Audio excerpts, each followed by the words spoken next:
Welcome back to the next big pod. Once again, I'm back here hosting.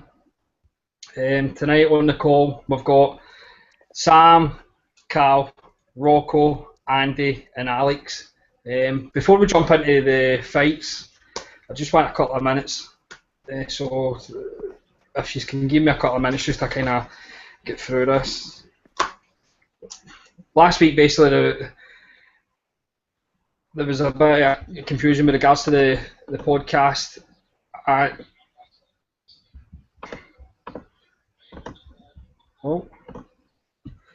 about that.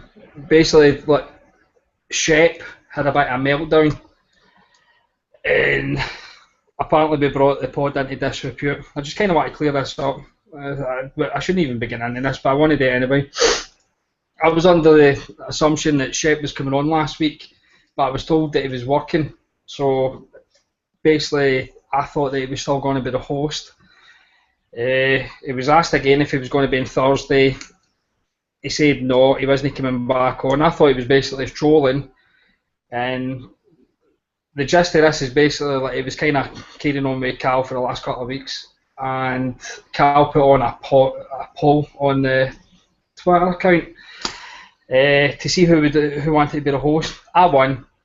It was a joke. Nobody took it serious. Shep seemed to take it serious, and basically caused all this chaos last week on Twitter. I mean, I listened to the Boxing Asylum last night, and as much as it was funny, the fact that, like, I know Press Pass was kind of joking, saying that I'm a bit of a diva. At no point here did I want to host this show. When the poll got put out, I said on the poll that I wanted Shep to be the host. I like having a free roll. I like doing what I like, and he is actually quite good at it. And everybody kind of agrees with that. So he was asked again if he wanted to come on. No, but then he came with some stipulations, basically saying Cal has to give up control of the Twitter account. Now, I don't see the issue with Cal doing that, because when basically the pod was invented, it was meant to be a bit of a piss take. And that's why the name, it was called the Next Big Pod, basically because of the Next Big Fight, the accounts like that. I didn't like the name of the account. I thought it should have been a bit better, but what Shep told me was basically the whole reason for the pod name is because it's a bit of a piss take. Now, you can't have it both ways. You can't have, like, wanting to be a piss take and Cal being a bit of a joker on the account and saying that you need to be a bit more professional. You can't have it both ways. Nobody's got a problem with this. So I just kind of wanted to clear that up. At no point did I want to be the host. I still don't want to be the host, but the show needs to happen. And I don't know if I speak for everybody, but I'd be quite happy. The Shep's more than welcome to come back onto this pod and host the show, and I can go back to just running riot. So I just wanted to kind of clear that up, because I was getting a bit pissed off last week with all the stuff. I know, but Shep's probably trolled the fucking lotties, but when you get the American... Literally no one cares about this. I know that, but I don't care. I just wanted to clear it up. So that's me. I basically done near enough all that with about one swear word there. I tried my hardest there to be mature as anything. Fucking shite. Get on with the boxing. How mature am I? Party political broadcast by the Brian King Party. Right, well, sometimes the shite Next gets to big you. Brian King. Like, aye. So, Shep, you're more than welcome. Come back on at some point, you Tory bastard. Right, I'm going to start off with a Liverpool card. We could, like, kind of run into, like, Dublin, Vegas now, but I started a Liverpool card because I'm going to prove to people that we're not all hairs, because I quite enjoyed this card. It's the first time that Hearn and the Wells kind of put on a card that we didn't expect, and the fights were decent. I know the ending was quick, but I enjoyed it, and I've kind of been proved wrong with Callum Smith. I thought it was a bit of a hype job. I'm not saying that Fielding is Roy Jones Jr., but he looked right good there. And not your typical Joe Gallagher fighter. Like, basically, like, he wasn't just swinging punches. Like, every one of them seemed to be connecting. He seemed to be quite compact. Like, and any time he swung a punch, it was connecting with Fielding. And even when Fielding like come off the ropes and just went for like Smith. He just kind of fought back. He didn't give a fuck. It was great. I'm going to go to Alex first because he's miserable and I'm trying to stay positive. So what do you think? Of what, Fielding Smith? Aye. I mean, it's very difficult to make anything of that fight. Obviously, it was, a complete blowout. Is very good and very impressive from Callum, but I mean, how much can you really take of it? Was Fielding going to come into that fight really going to test him, or did he just get caught cold? Was he, a bit unlucky with the punches he took, and he never really recovered from the, that first shot that he took that put him down? I don't think he was anticipating that level of power. I don't really know, if they've ever sparred before, or they've ever had digs at each other like that. But I think he was definitely taken back by the power of Smith, and Smith. I thought he was very measured in the way he went about things. He could have easily become very reckless, become very over the top, and gas himself out far too early trying to knock out Fielding. But I thought he was very measured with, he tried land. He would still be trying to stick to his jab some of the time, just to try and break open Fielding, who obviously shelled up and was really just reeling at the time, running around the ring, and he still utilised the jab and obviously followed it up with the big right hand. And I thought he was thinking about a way to stop Fielding, and that was probably the most impressive thing that I could take away from that performance. And obviously that left hook that put him down for the second time was just fucking magical. I mean, took a step back when Fielding was finally rallying back, and just caught him, and that was it. Really, he didn't really need even the third one, to be honest. He wasn't going to recover. He wasn't going to. Or if he was going to recover, I think that Fielding knew that Callum had him, and that was it. Really, he would have been drained. I thought it was very bizarre how Fielding was just very placid about the loss. He just seems, whatever shit happens, I'm quite happy just sharing the same ring as this guy. I thought, well, you could be a bit more disappointed, mate. You just got sparked out in the first round in the biggest fight of your life. he just seems just like, shit happens. I'm just like, well, be a bit more ambitious, mate. But there you go. I thought, Smith was good. Fielding, just complete non-entity, really, and whether that's his fault or just the fact that, he got quite unlucky, well, remains to be seen. Well, I remember the Floyd Manny fight. Bernstein says that this fight's probably going to be judged on the first round. If Floyd gets off first and out punches Manny in the first round, we all know that this is just going to be an easy fight. And let's see what I noticed right at the start of the fight. Rocky went with his jab, missed, and Smith just countered him with a jab, and it just rocked Rocky's head right back. And I was like, fuck. I was like, because I thought Rocky had a bit. I was going to say that I saw at the time that was pretty much the first punch he landed. Aye. And he just fucking smashed his head right back, and I thought, oh Jesus Christ, this is going to be it. Yeah. I mean, I'm as miserable as empty with regards to the guy like your Jim, and I'm the first to say that I think Callum Smith's a hype job.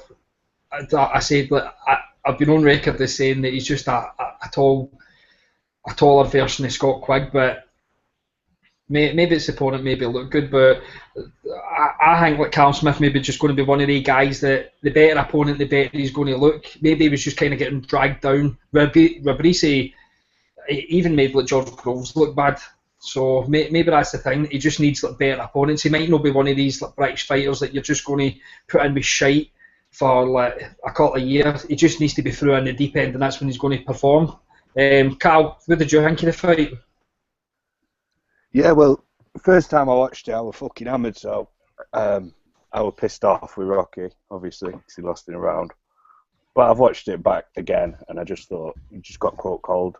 Smith obviously hits quite hard, and he's got all the fundamentals, hasn't he? So he could probably go quite far.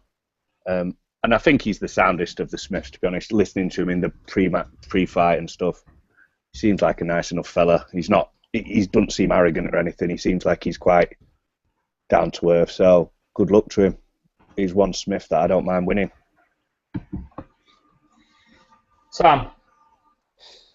I really enjoyed it. I thought usually when you get a one-round blowout like that, someone's got him hurt early, didn't expect to, then just jumps on him. But Smith was still picking his shots, like he was still thinking about his work when he was hitting him. It wasn't like he was just swinging wild punches trying to get him out and blow his load. He was still picking shots. I don't most all of us, apart from Tom, picked Smith to win, I think, didn't we? But I don't think any of us would have said that it would have been that quick or that easy for him. No. I've seen a lot of hate for Rocky on Twitter today because he just acted like he didn't give a fuck about the loss. Kind of like he knew he was just in there to get blown away anyway. I wouldn't say so. Callum came out really quick. It's not what any people expected. I mean, we all hate Gallagher, but was that maybe his game plan? Just jump on him quick, and yeah, but it was the way like Rocky was smiling about it when he was down as well. Like he kind of knew, like, oh, I'm fucked here. I'm out my fucking comfort zone here. This is too much a level for me. But see as well, like the Callum, normally he with the fights he's been in, it's as if like he needs a bit of distance to get his body punches in. But see the second knockdown was at the top of the head that hit him. It's as if he was in close and he was still able to pick his punches. Like, I don't want to kind of go overboard with Callum Smith, right? Because we all hate his brother. We really do hate his brother, fat bastard. But he looked great. He did look really good. Rocco, I'm going to go to you because like this is the only fight you've probably seen in about 2 months. So what did you think about the fight? Yeah, well, I was really looking forward to it. As I said last week, big 50-50, well, not 50-50, but a fight between two undefeated, stars on the rise. It was basically a nasty 50-50. Yeah. I mean, I wanted Fielding to win just because, I think he's a nice guy, and I just think he's got a little bit more personality, but not a lot, but a little bit. I thought he performed well on his ring walk, Rocky.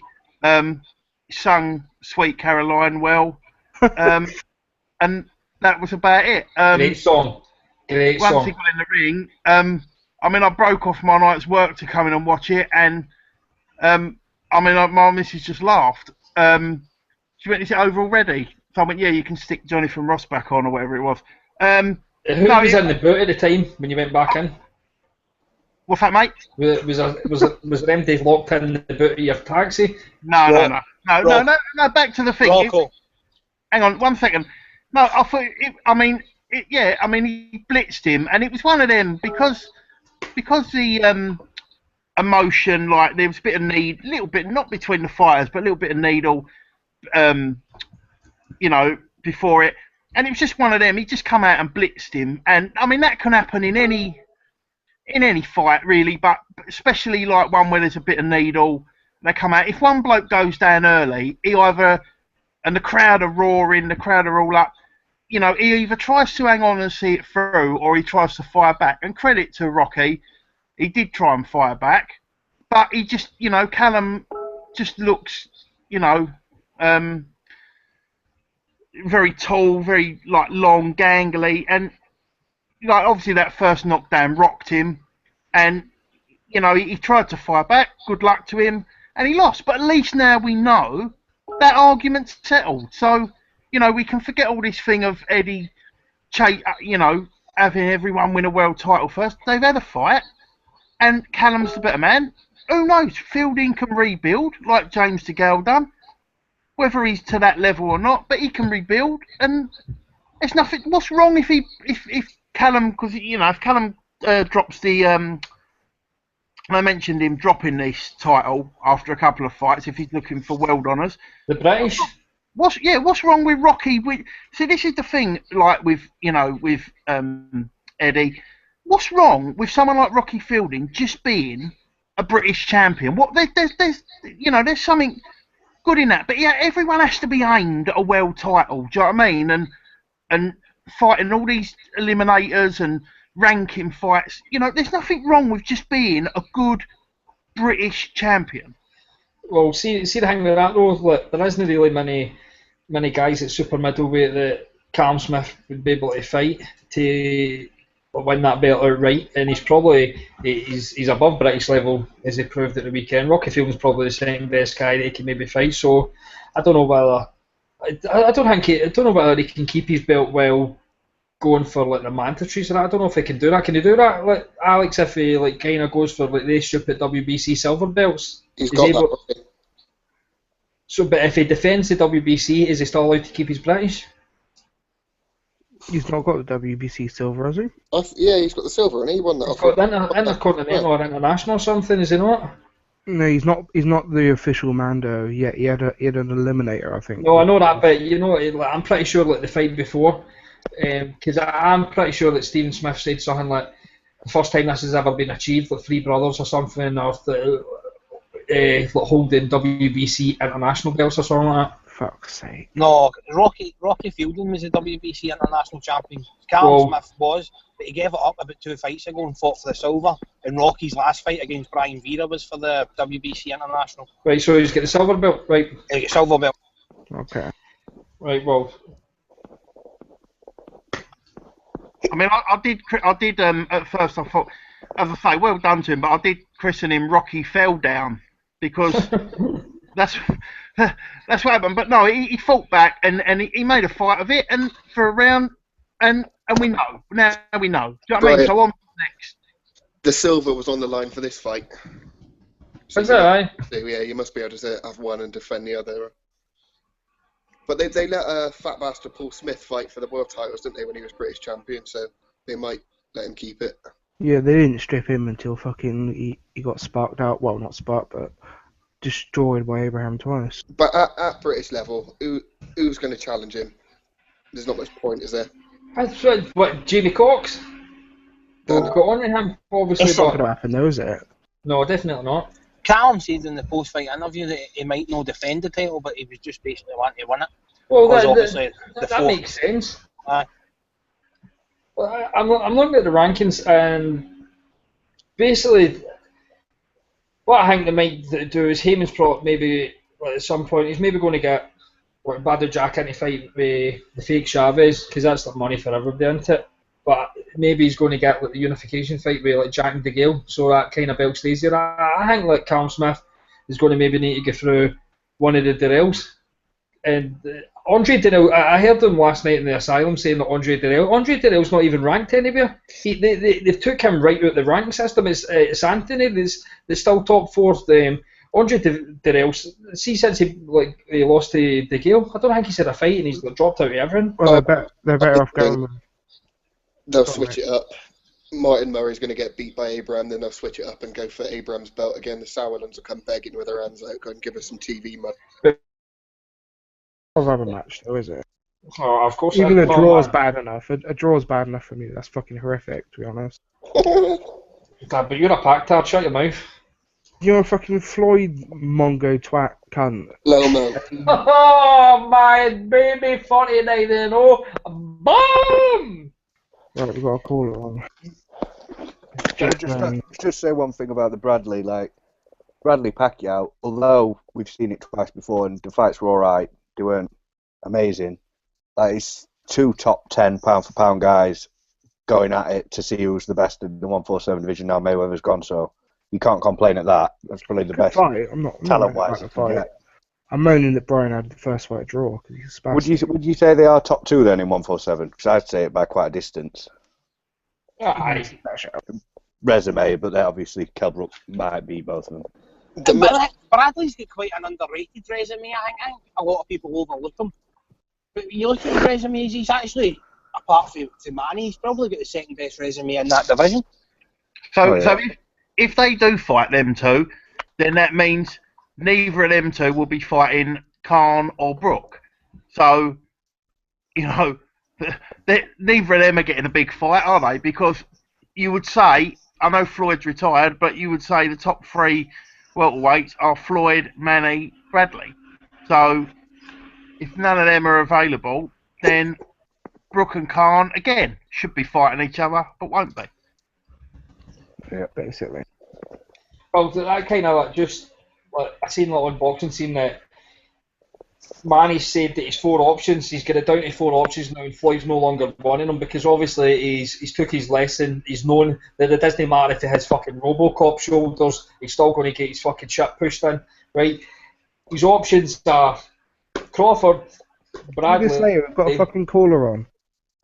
Well, put him on then. You didn't tell me, you wee homo. I did tell you he was on. Put him on. He's on. Well, go on. Hello, mate. All right. Hi, how you doing? Who's that? Jake. It's Jack Burns. One of the best trolls on Twitter. We have to give him that one. Are you on the Newcastle Brown Ale tonight, Jake? Oh, no, not tonight. I had far too much on Saturday, so... Good lad. About tonight, to be honest. The last time you were on a call with me, you were watching Twins, trying to get your hole off your woman.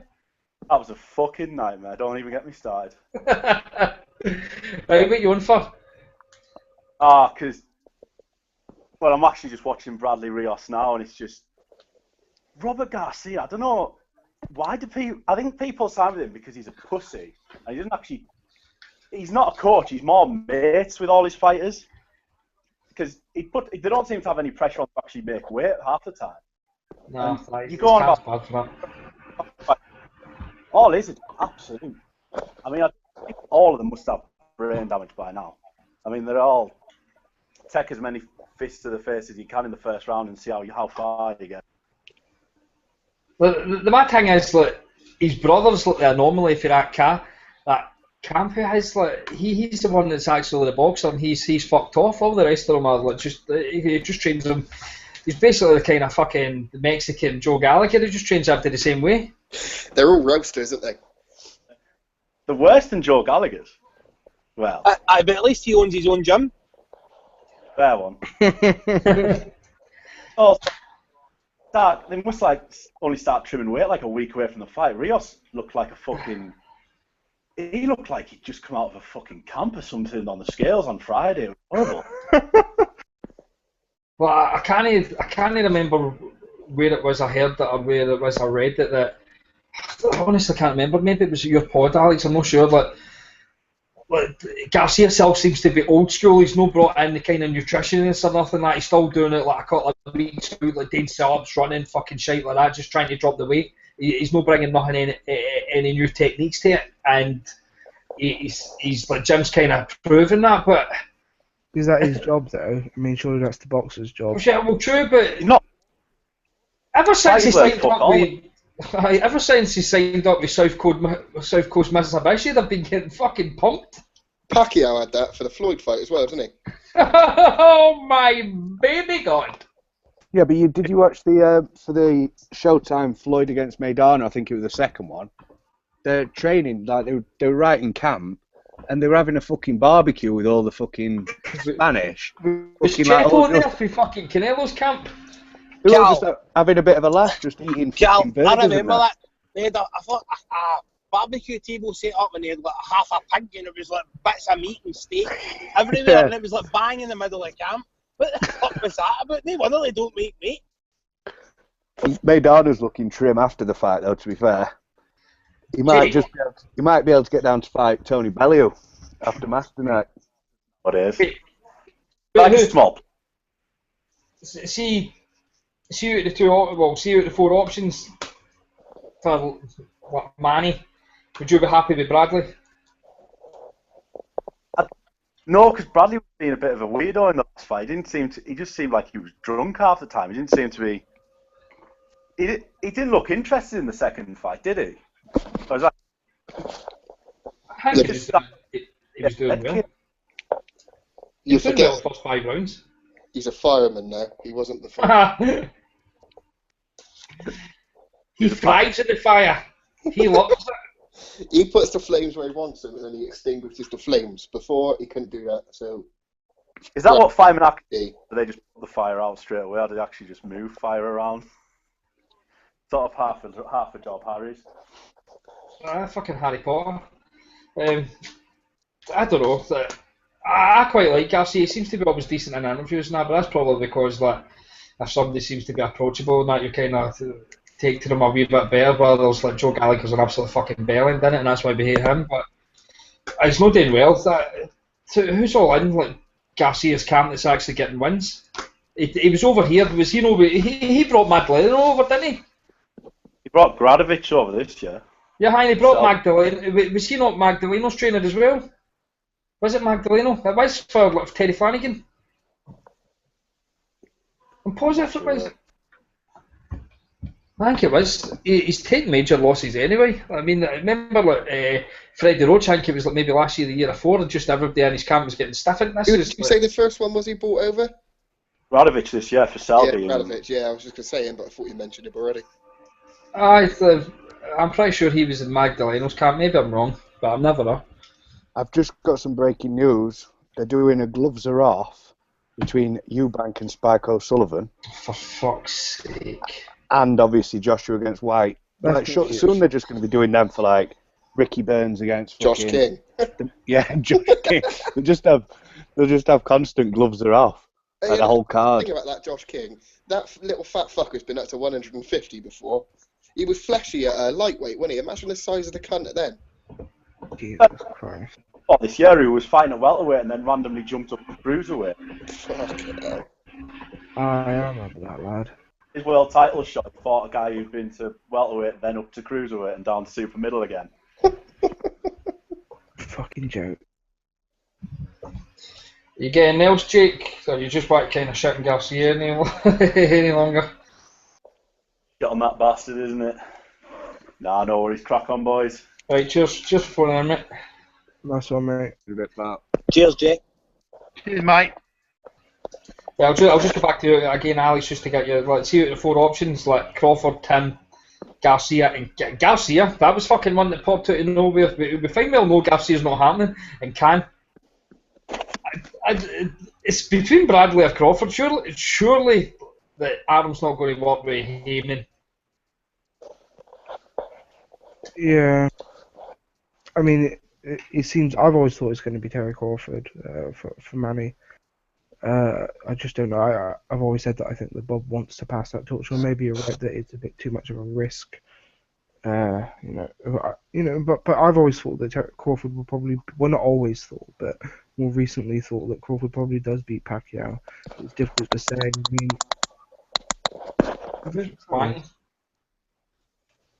I mean, I don't think he wants the Khan fight. I think that he would rather make it in-house and make some money off of it. So Bradley or Crawford would probably be the best options. I think he wants to make money off both fighters. Why would he get Khan in and let Khan take a show that he's not going to get any money on? Well, exactly. I don't know. I think the Bradley fight would be a harder fight for Manny. I know Crawford looks great, but there's always that kind of niggling thing in the back of the mind that Gamboa really did hurt him, and I know he comes back, and that's like Crawford's like 40 into it. As soon as he gets tagged, he wants to just go right at it.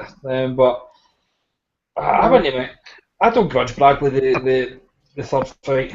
Yeah, I think it's a good fight. I mean, I'd never really considered it, a third fight. I always thought, well, they won't be able to sell that, but I guess they would be now. I mean, Bradley's has looked, fairly decent. He's had a couple of controversies, but I don't think he's ever looked bad. So, I think that it's a good fight for both guys.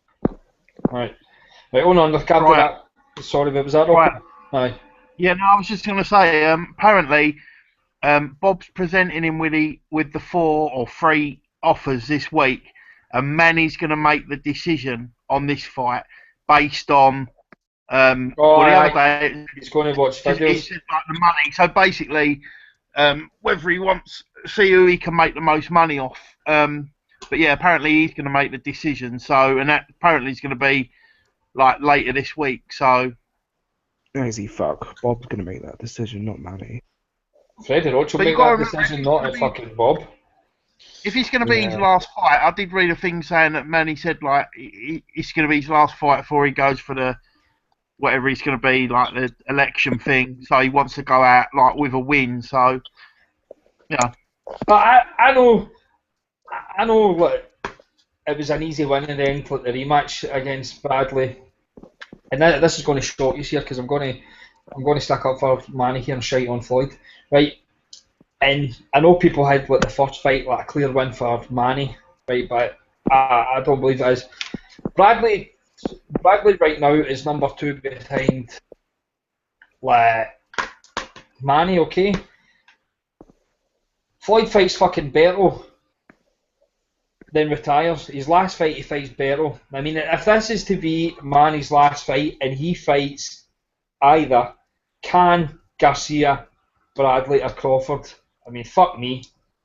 What an opponent to go out with. I mean, Khan's not the greatest, neither is Garcia. Garcia's undefeated per se, right?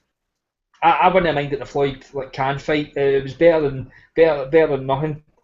But if he takes a third fight with Bradley, who's the number 2 guy in that division, or Crawford, who's a 2-weight world champion, fuck, you can't nothing but give credit to him and shite on Floyd for going out with Berto. It was obvious he just wanted that easy payday to keep his 0. I'm not going to deny that, but fair play to Pacquiao if he comes out there. But on the undercard, there's King Loma. It was an easy fight. I mean, we all shit on mismatches, and I'm the world's worst for it for doing it with him. But I've said this. There's something about Lomachenko that no matter how bad his opponent is, I could just sit and watch him all day. I disagree with what Kurt said. Kurt around and says that him and Rigo are similar in styles, where they're just happy to go to points. I couldn't disagree more. I think Lomachenko's far more active. He's prepared to just throw so many punches, and he's always there. Not to be hit, but he does get marked up a bit. Rigo's a bit more. He'll stand back. He'll a bit more distance. The typical Cuban. Lomachenko, his punch output must be ridiculous. His connection out must be massive.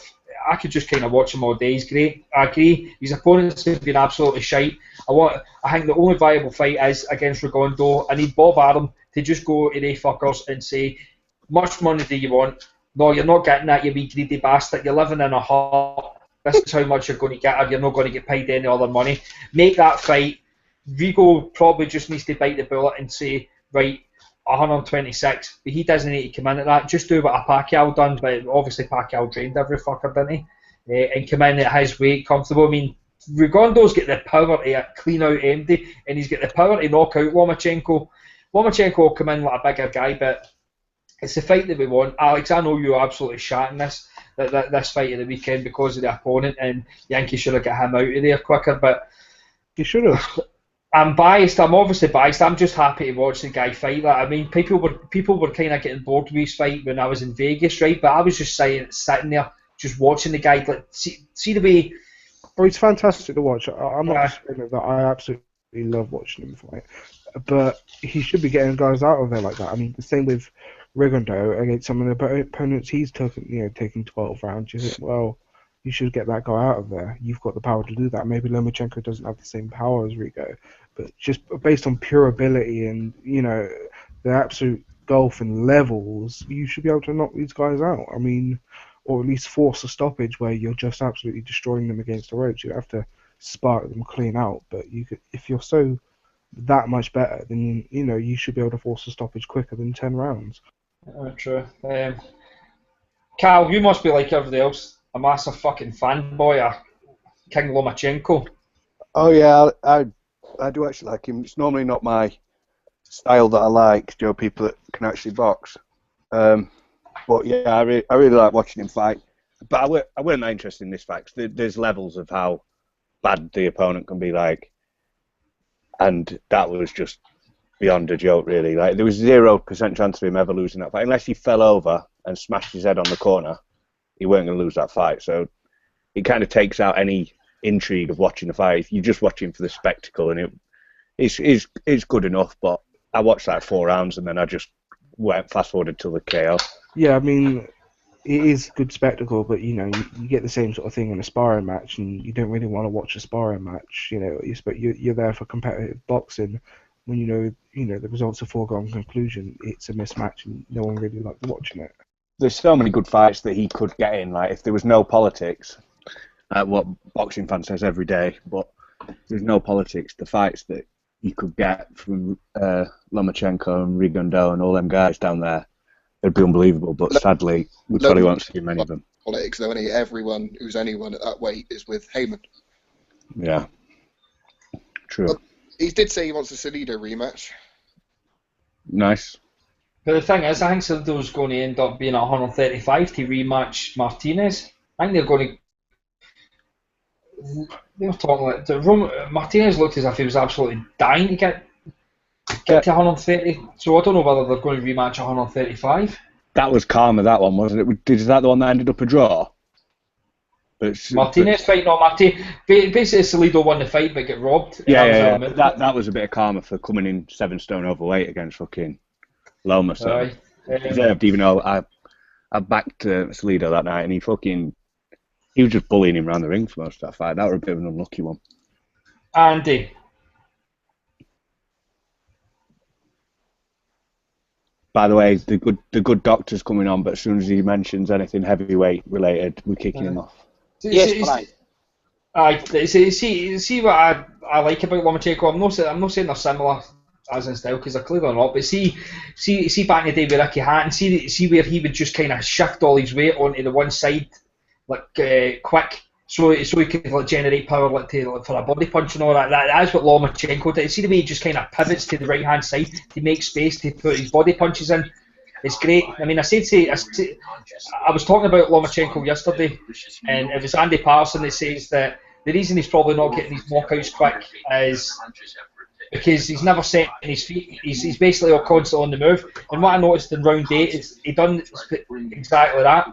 He set his feet, and you could see that he was basically generating a bit more power to the body and that. But Lomachenko, man, he's mesmerising to watch. Yep. What does the doctor think? Doc, I see you. Yeah, I see you on. How you doing, alright? Yeah, I'm fine, Sabina. yeah. Well, Very that's just my wife's name. I'm just using her email address just to get on. That's all. Hello, safe mate. Are you okay, Rocco? Yeah, you good, mate? Yeah. I just wanted to talk briefly. I'm sorry about changing the topic, but I just wanted to talk about the Brandon Rios Timothy Bradley fight. Yeah. I was just saying, Rios is such an overrated person. He's like, if you look at his career, his biggest wins are John Murray, where he came in overweight, so he never won the title, and his other big wins are 2 complete robberies against Abril. People forget Abril won the fight at a lightweight, and then obviously against Chavez. So Rios is he's so overrated, and I don't know why people expected him to be Timothy Bradley.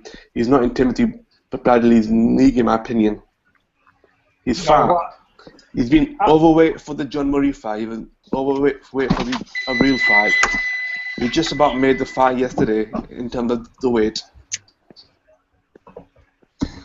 I'm in the same opinion. I've never liked Rios at all. I just basically think he relied so much on his size at 135 pound, and I think people forget that he went to war with Murray, and this was after Murray got knocked out with Kevin Mitchell. So basically, he'd already took a loss in the fight previous to that, and he absolutely went to war. He ground him down eventually, but I mean, it just makes me think, how did he make 135 in the first place?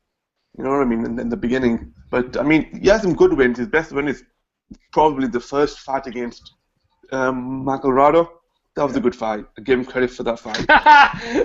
I've just clocked your face. I didn't realise that you were on the call. I always imagined that you'd be really fat. I thought you were fat as well. No, you know what? I'm not. I don't look it, but I'm 185 pounds. Oh, Bellio. I know an easy fight, Kovalev. How's your cock? No, look, 6'4", 180 pound. That's all right. That's a good height. That's a good weight. Asif is in the building. You have that really close to your face. You like Kugan Cassius when he's interviewing people, just sticking it right in their face. No, I've just come to the kitchen because my wife's watching Kim Kardashian on TV, so just I don't want to distract her and don't want her to distract me as well.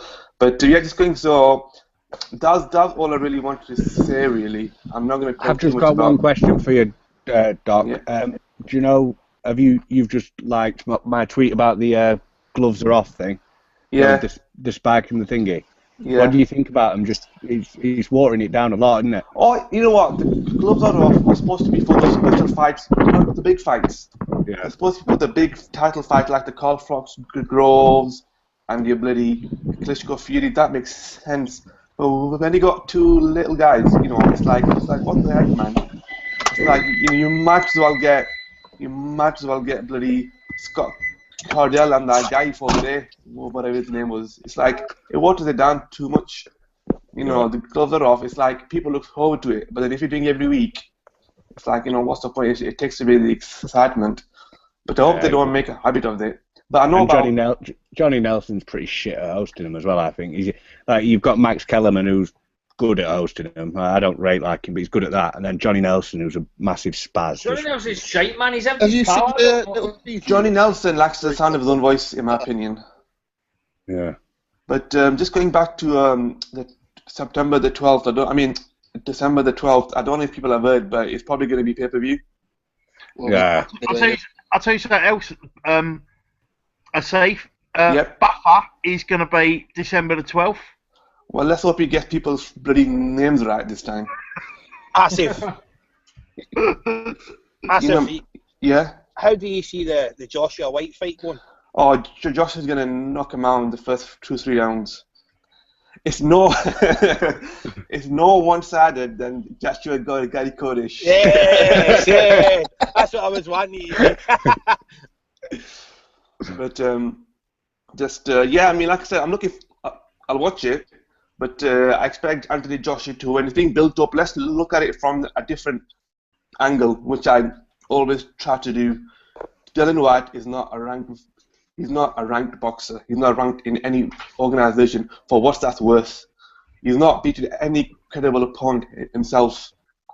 Is a opponent. Did he pick up some trinket in that fight in the last fight? Shitty WBC, whatever, man. Those don't mean anything. International silver. I mean, fuck's sake, what's that? No, that's just meaningless. That's just flipping take home to show off to your mates, and that's it. It's one of those belts. But yeah. Are you still going out to Fury Klitschko? I know you're going to go. Man. The flipping amount of money I've had to waste on flights and flipping hotels. You're a fucking dog to your mother, you cunt. What? No, You're I can't. Yeah, but still, man, you know what's happened? Because I was going to go with my other half, but she's changed her mind. So I'm taking somebody else with me, man. I'm taking my younger brother with me. But the thing is, to bloody change the name of the flight costs flipping £100. It's like bloody hell. So but to tell you what, after spending all that cash on it, fucking if just go and loses, fucking I'm gonna fucking cut myself. Seriously. I'll probably cut myself. I hope he don't fucking I hope he doesn't lose, man. Hope he doesn't lose. Just go to the fucking brothel, eat the fucking fanny right or something. What was that, Chad? They can't understand a word I'm saying. No, go on. No, I do a bit. My sister lives in Glasgow. I go there quite often, man. Brother-in-law's Glaswegian. What part of Glasgow did she stay in? I bet it's something like Shawlands or something like that. No, it's not. It's not that. It's not Pollock Shields. It's just off. It's off Anniesland Road. Aye, the snobby bit. Yeah, I think so. I don't know. It's all. I don't know, Scotland. The last time I went, they're still not really fixed all the bloody potholes in the city centre. Yes, Glasgow's the best city. I see, very nice. It's not too bad. Like I said, I probably go there once a year. It's not too bad. Live in Ibiza, so take that as what you will. Yeah, so that's that. But anyway, just very briefly, obviously, I don't want to take over the show, but have you guys heard about Deontay Wilder's next opponent? Most likely. Glasgow. Yep. Sorry, I thought you weren't allowed to talk about heavyweights on this show. Okay, you know, right, forget it. Asif, have you cleared your appearance with the guys at the asylum? Because we don't want to get involved in pod wars again. Everything's running smoothly. You could upset the apple cart here.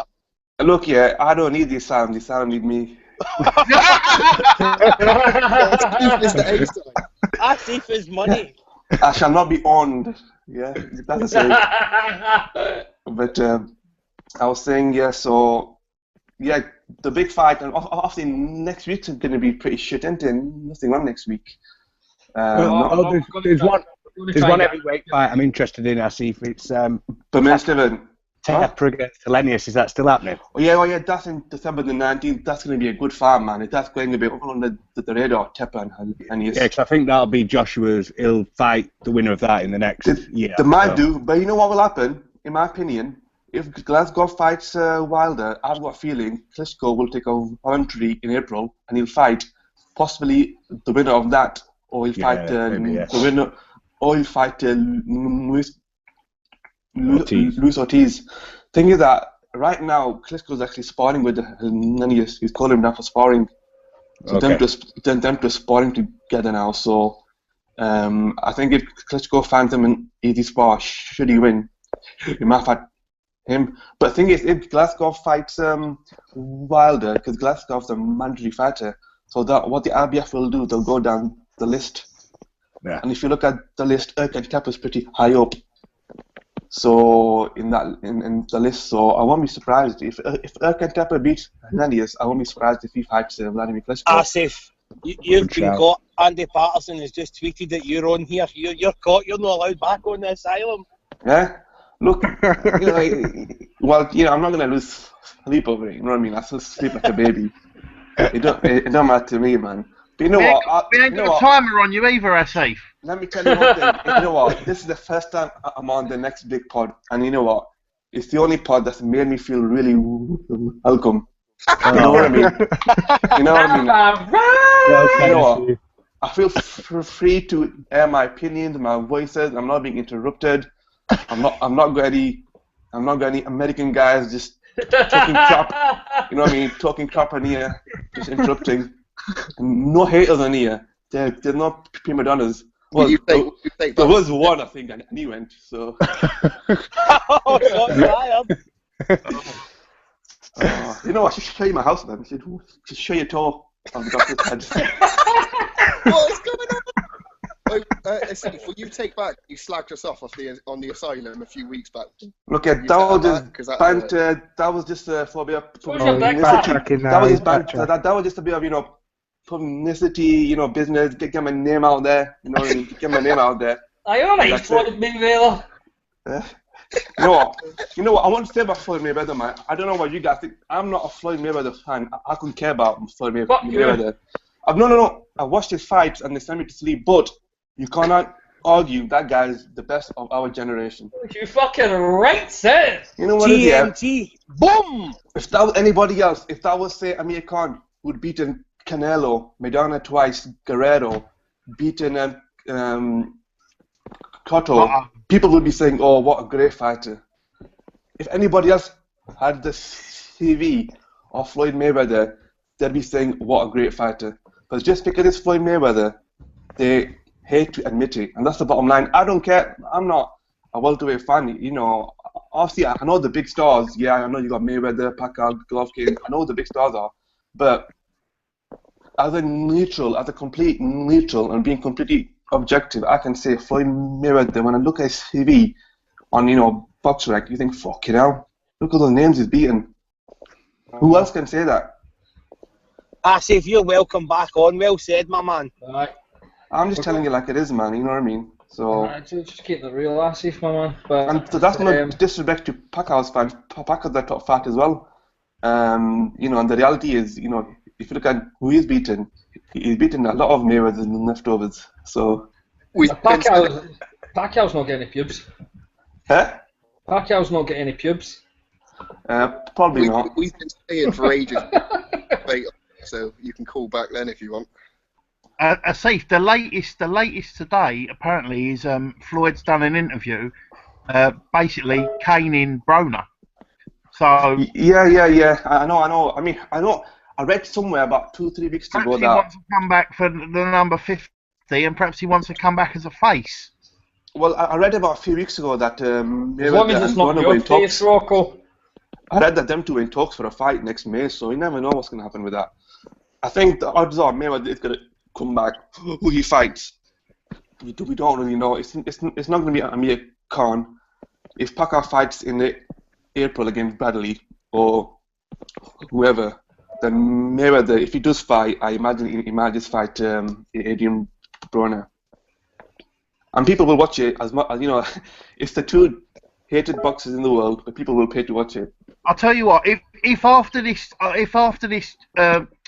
article that he's written where he slaughtered him today, if you read anything in the next few weeks about a nightclub spat or anything like that, then you know that it's all being planned. Do you know what I mean? They'll probably have a spat in some strip club somewhere, most likely, knowing them two. Right.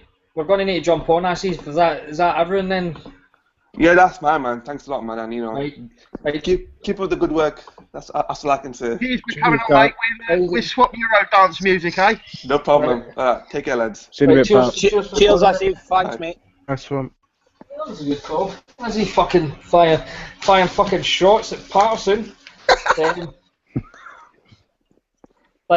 Just to kind of finish off this welterweight talk, I heard on the Boxing Rant, and there's no reason for me to not believe what the guy said, because he has got quite a few contacts. Now, he says that basically Khan versus Provodnikov was agreed. He says the contracts weren't signed, but they agreed to the fight. It was going to be like I know there was like kind of some rumours that this was happening, but he says that this was definitely agreed. Provodnikov was going to make his debut on Showtime for this fight and Khan pull out of this fight. Now, I don't want to shit on Khan, but he's basically took a year out of doing absolutely fucking nothing to chase Floyd. He's not getting the Floyd fight. He's chasing Pacquiao. He's not getting the Pacquiao fight, and he's turning down fights. I thought the Provodnikov fight was a good one, basically because like it would shut every. I know he's not a good boxer, and I think he's fucking basic, but he's got power, and everything that people say about Khan is he stays away from punchers, and this would have been a good fight, but what a fucking joke, man. Honestly, he's too basic to give Khan any trouble. No, but at the same time, well, he shouldn't be turning these fights down then. Shouldn't be turning these. He'd get the same shit. Well, the only difference between Ruslan and the last three Khan's fought is that he's got a bit more power. He's worse than the rest of them. But if you ask anybody about Provodnikov, what they turn around and say is he would absolutely knock Khan out. As soon as he clips Khan, he gets knocked out. So they're starting to check off the list at welterweight. Like he didn't get knocked out, but I just kind of wanted to add that in because I thought it was a wee bit interesting because they basically, like Manny says his four options were Khan, and Khan's basically, he's not ducking people, well he is, he's like ducking every cunt just to try to chase that, like, the legacy fight, I suppose. Alex, we spoke about, I just kind of want to touch on this for a couple of minutes because basically we've mentioned like the Golovkin like card a few times and saying how it wasn't pay-per-view, and I didn't know like BoxRec that done this. I went and done this myself last night because I was bored. That I checked up the Golovkin card, the full card, the main four fights was basically worked out to something like 4.1, 4.2 million, and they says they couldn't pay these. They couldn't pay Lemieux unless it was on pay-per-view. I went and checked the Bradley, and the two fights, like basically Bradley, Rios, Lomachenko, the three of them alone were 3.5 million. So this just kind of proves that HBO have done a sky here. They fucking had the money. They basically had the money. That didn't need to be on pay-per-view, but what they've done is they've just fucked that on pay-per-view to test the waters here. If this fight done well, he wouldn't have been back on HBO again. Yeah, I think that was what the thing was all along, really, wasn't it? It was obviously testing with Golovkin, seeing how he would do on pay-per-view, and it was sort of a decent excuse for them. You know, Lemieux is half famous, that's why he's quite big in Canada, isn't he? He's got a belt. They've got Roman Gonzalez on the undercard as well. You know, got Golovkin obviously an action star. They wanted to test, the pay-per-view waters. Obviously didn't succeed that well or reach their expectations, depending on whose numbers you believe. But I mean, half the time this bullshit about we needed it to pay the fighters is usually shite. I mean, but Golovkin, Lemieux, what they get paid was basically what the top three guys on that Bradley card get paid. So there was no excuse for it. What they've done is they've done an Eddie Hearn, and maybe they've seen how Eddie Hearn works. They've stacked a card to make it look as if it's passable for pay-per-view, because there was Maybe there's a sort of budget issue though with it. Maybe they don't do it on a per fight basis. Maybe they do it on a per year basis. I mean, Bradley fights maybe twice a year, Golovkin 3 or 4 times a year, and maybe it sort of adds up in that sort of sense of how much they get paid. True, well, I understand that the pay-per-view itself paid for the fights. They maybe didn't make a profit, but it paid for the fights. But at the same time, what would you rather had on? Well, we didn't pay for it, but what do you think the Americans would have rather had? The Golovkin card on normal HBO or the Bradley one? They're clearly going to take fucking Golovkin, aren't they? So they've kind of shot themselves in the foot here, because if this Canelo pay-per-view doesn't do well, then I think that's one thing that Heyman's maybe done well. I think I've said this, that the people that are moaning that Floyd Mayweather has destroyed pay-per-views are the same people that's moaning that there shouldn't be pay-per-views, so embrace it. If Floyd's destroyed pay-per-views with that fight in May, then why are you not happy about it? Is that no one good thing that Heyman's going to do then? Get rid of the pay-per-views? Is that no better for the fans that Floyd's done this? Yeah, but surely Heyman's end game has to be pay-per-view. Of course it is to build that guys to go back onto Showtime, you know that, but then Heyman's not ruined it, is he? He's just saving it. But he had for 2 years and then bring him back with a vengeance. The thing is did Floyd destroy pay-per-view, or has he destroyed interest in boxing? That's what the worry is here. It's not, thank Floyd, thank Heyman for dismantling this, ridiculously overpriced model. Or is it a case of Floyd's just absolutely ruined any interest in boxing at all? And that's the real worry. Lads, I've just seen a bit of news. I'm not sure if you know. Nicholas Walters. Have you seen his next opponent? Who? Is it, mate? Is it Paddy McCourt? Jason El Cantino Sosa, who's riding a 13-bout knockout streak, undefeated former world champion. Alex. Oh, no. Box wreck him. That's what I've just did. Casual. I assume he'll be. I assume he will have been a world champion at like a super flyweight or something, and now he's gone back to Mexico, eating loads of tacos, and he's come back 4 stone heavier for Walters. He's not undefeated. Is he trained by Garcia now as well? No, he's on a 13-fight knockout streak. He's called Jason Sosa. He'll probably be decent. Rocco, what name are you giving to Jason Sosa? No, they don't need one. That's all right. Jason Sosa, we'll let him off that. Yeah. Has he got any Argonauts coming with him, or? He's an American that we've never heard of, so he must be an absolute bum. It's a 10-rounder as well. It's on HBO After Dark. What weight is that? Featherweight? No, super featherweight. Well, it doesn't say, but he's a super featherweight, so aye. He'll be fighting him at some. He'll be fighting him at. He hasn't decided yet, has he? Completely. Walters. I mean, that's not a bad card to like. It's Luis Ortiz versus Brian Jennings, Nicholas Walters versus Sosa, Joshua Clottey, Gabe Rosado. I mean, that could probably turn out to be a decent fight, and that's the same night as Andy Lee, Billy Joe Saunders. I mean, that is a decent fucking night of fighting. Yeah, that is good. Ortiz against Jennings will be a really good one, I think. And that's if Eddie don't put a card on that December the 19th as well. Rocco, you need to stop believing everything Eddie says. I've told you this before. I'm not saying. Did I say that he is? I said that if he doesn't. You don't need to shout. Chill out. Calm down, Rocco. Calm down. Right, before we go to the last topics, I totally forgot about this, but when you brought that up.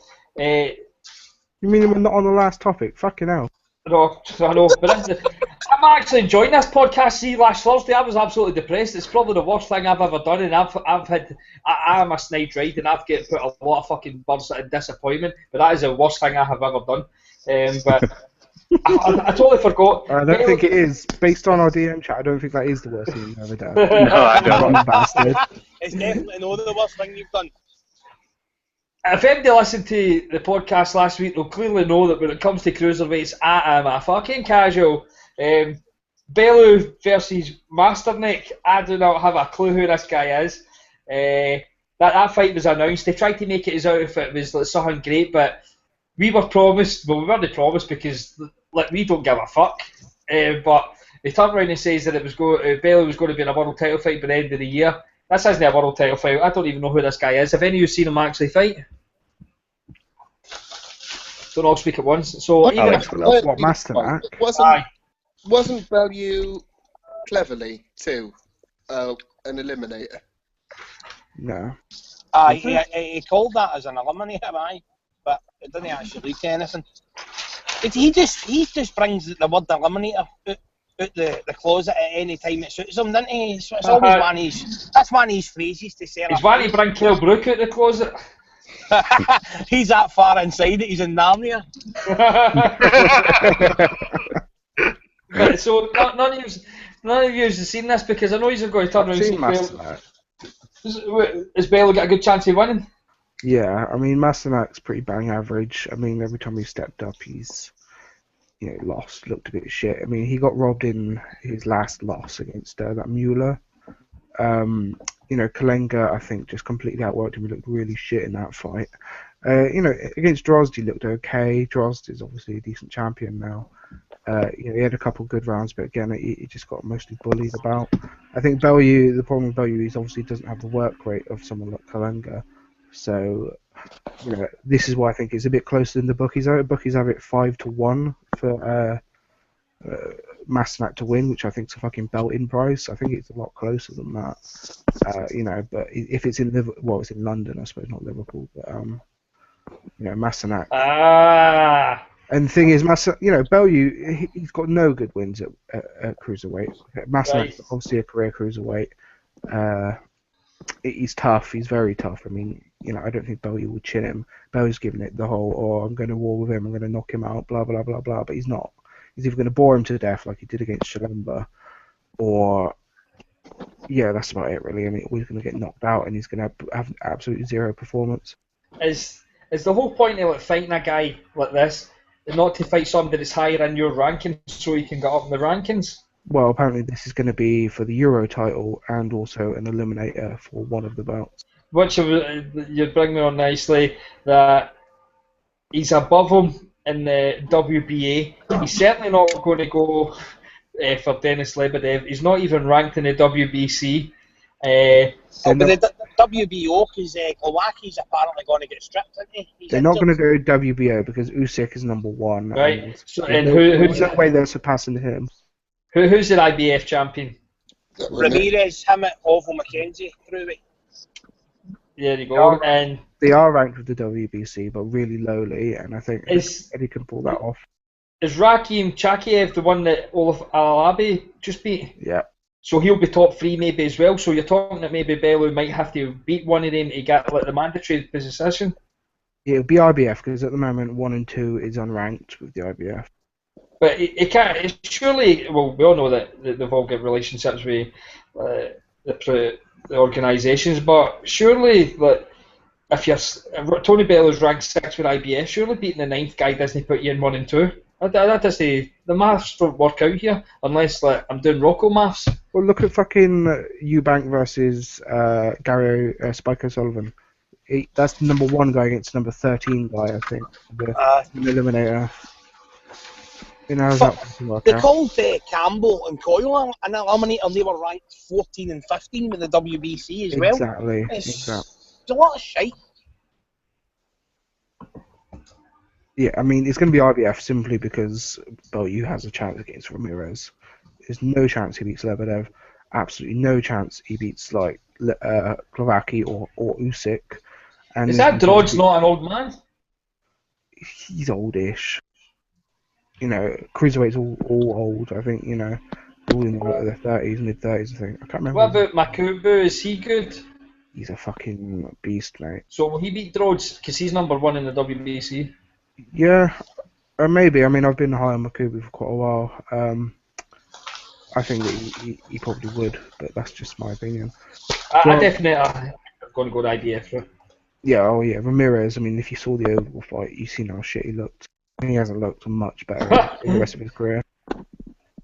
Roy Jones is ranked in the WBO. Imagine Usyk get the WBO belt and Roy Jones goes, fuck, I'll take that fight. He'll die. He'll fucking die. Well, apparently it's going to be. I don't know if they've clarified whether or not fucking Roy versus Enzo is going to be for a belt yet. What sort of belt? The Russian title? Well, WBA was saying that Fox Nation and Hurinov said that the WBA were going to give them a super belt for that fight. But then the WBA came out and said, well, no, we're not actually sanctioning that fight. So maybe, Hurinov needs to slip him a bit more money.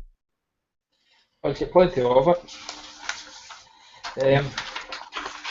Right, we're going to go into a quick topic that Rocco brought on. I know this question's got asked. No, I think we should leave this for another time and just... You're a fucking bell end. No. Leave it for another time. How long have you been going there, blimey? We'll do the one Brian said there. Yeah, that's what I think, yeah. Right, well, we've only gone to that because Rocco's a knob. I'm going to just do the hot list quick to get that out of the way, right? Because I've got the 5 here, I think it's definitely going to be on it.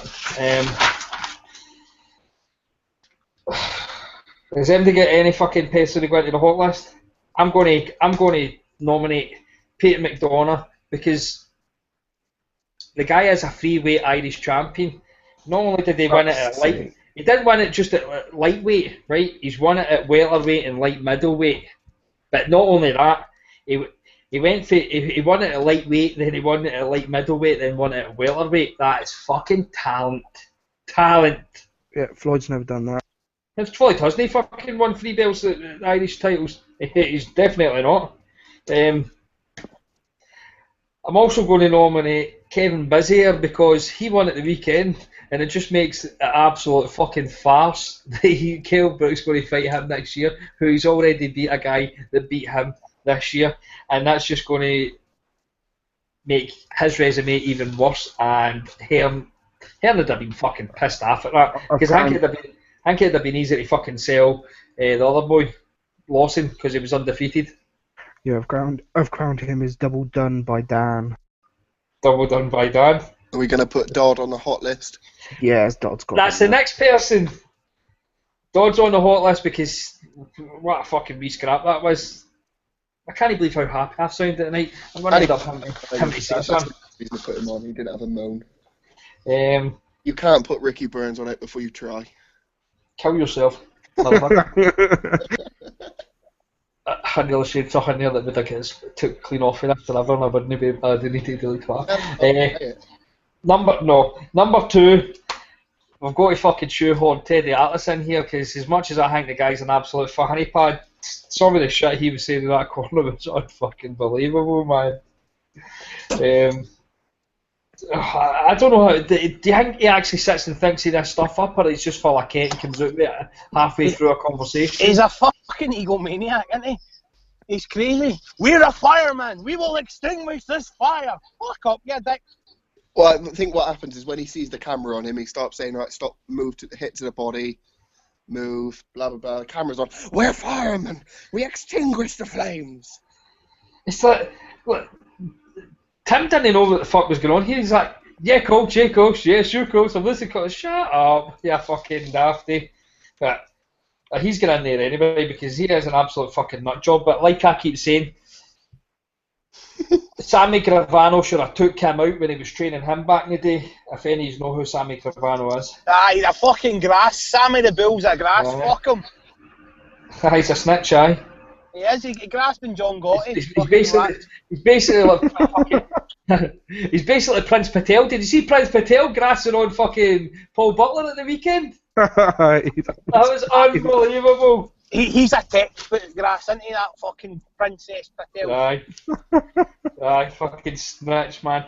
And number 1, fucking I'm reporting to the British Boxing Board of Control. What for you, wee fucking next big pod hates grasses. Oh, grasses get slashes, motherfucker. And number 1 in the hot list this week is none other than the king is back, Ricky the Hitman Burns. For fuck's sake, next topic. Yeah, Ricky Burns, hot list, comes back, gets a fucking knockout. Boom, take that. Wee man's getting back there with fucking caved in ribs. We fucking love you, Ricky boy. We fucking love you. Right. I'll second that. Right. Alex will third it. Is Cav still on this phone call? Yeah, Ricky Burns was very boring and should be nowhere near the hot list. Rocco doesn't even know who Ricky Burns is. Yes, I do. He sold me a pair of Adidas 2-stripe the other week. Oh,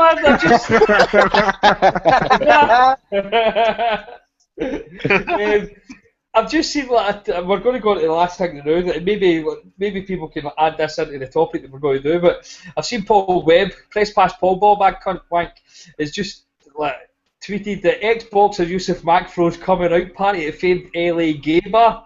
Andy Parsons let us show he's fully gay. Last week he was bi. The week before that he was straight and soon cunt. next week he's going to come out and say he's an ISIS. No, he'll be a tranny next week, won't he? Oh, fucking chomp his dirty dick off. So if he's throwing a coming out party, he can't even get married then? He must be getting shot his wife to be as well then? Yeah, he said Can that. you imagine if this happens? And when it's Yeah, I Kell think Brook, she got a shot of him. hopefully it happens with Kell Brook. That would just be fucking hilarious. So would he, aye. It'd be fucking magic. Would you No, go? in fact, Would you go to his coming out party, Brian? aye. Just thinking I'd probably get my hole at that. But finally, on to the last topic. It's just one of the daft ones, right?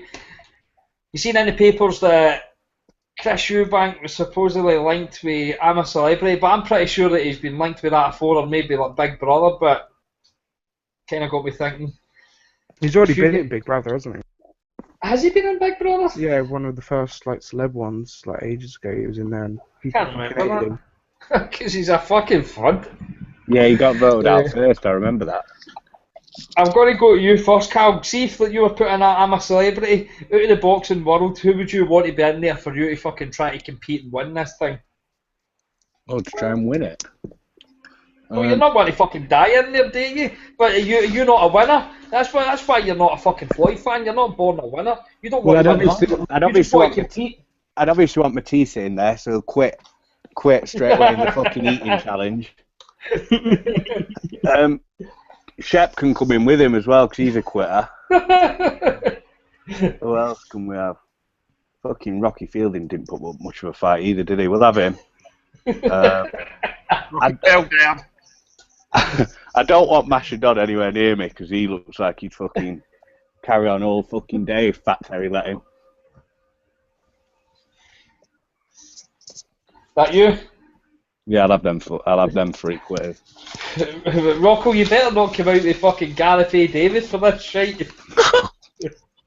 Go. I like that. Oh, Gareth A. Davis is my pal on Twitter. Shut the fuck up. Anthony at Google.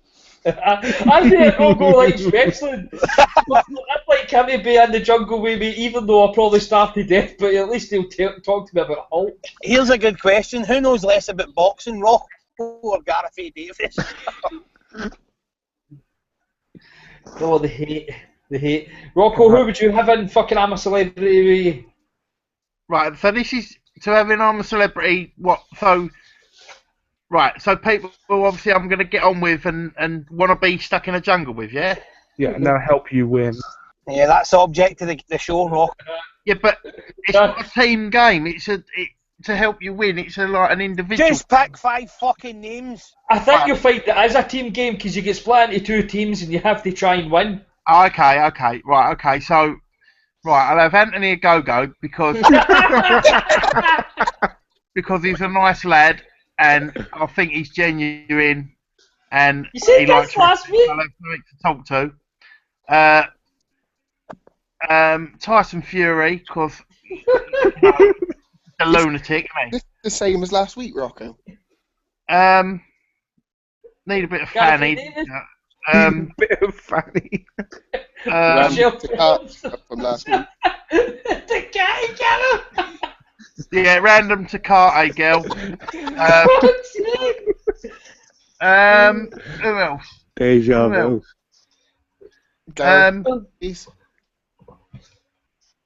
I'm tempted to say go, but I'm gonna go. No, to change it, I'll go Mike Costello from BBC. You said that last week. Because he's such a nice fella, and intelligent. And then, last but not least, I suppose the Takati girl can cook. So, well, I fucking hope so. I doubt if Fury and Mike Costello can cook much.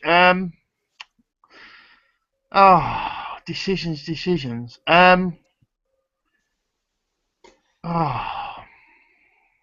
Is that you? I'm no good at deciding. So. Right, that's you. Alex, what about you? I'd have Terry O'Connor in there because he could jump in and save me from another challenge quit pretty quickly. I think we need a heat source, so I'd have Ricky Hatton because he's got the fire back in his belly. That's Doug's got tits.